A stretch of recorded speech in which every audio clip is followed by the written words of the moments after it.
A nickel, even something as simple as a folded piece of paper. This is video 8 on Your Side captured of items wedged into voting buttons on the State House floor, which would make it seem like lawmakers were at their desks for votes, when in fact, they may not have even been in the Capitol building at all. It's a long-standing practice in Harrisburg called ghost voting, which former State Representative John Kennedy is very familiar with. In fact, he admits to doing it himself. Absolutely. I am not without sin. You're getting yes and no votes being placed when they're not even in the building. Now that needs to be fixed. And that is something that we are moving toward. Kennedy is no stranger to speaking his mind. His positions as a House member in the 1980s against pay raises and pensions drew the ire of his colleagues at that time. Today, he leads a group working to reform Pennsylvania state government, and he has no hesitation about sharing what goes through some lawmakers' minds when they ghost vote. So what's the big deal if I go to the back and have a sandwich and a cup of coffee and I put my clip in the no position, or I tell Charlie, vote me no if we had final passage? They don't view that as the end of the world. It's just a signal that there's a disrespect for the process. While it is against the House's own rules, ghost voting is not illegal. Kennedy describes it as somewhat of a necessary evil, saying nearly all House members ghost vote at one point or another, maybe to step away during voting to use the restroom or to speak with reporters.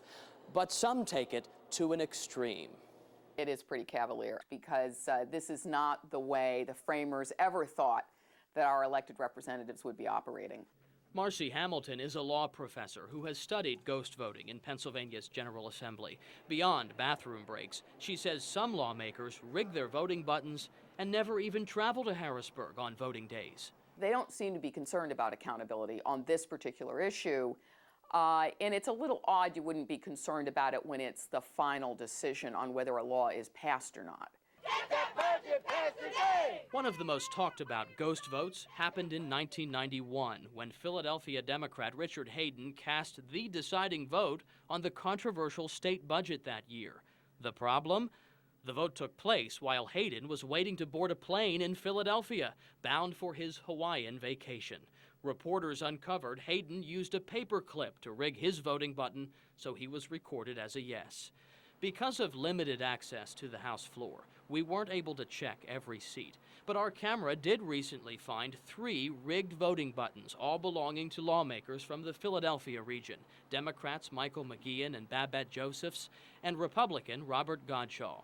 These are such archaic systems that you can't possibly rig it to vote yes on the first bill, no on the next bill, yes on the next bill. So they have, if they're not going to be there, they have to choose to vote all yes on all of the bills and all no on all of the bills. And that means they are not doing what they're elected to do. Ghost voting also opens the door to another problem. Because House lawmakers are required to be present to vote, a lawmaker's voting record is considered proof of his or her attendance.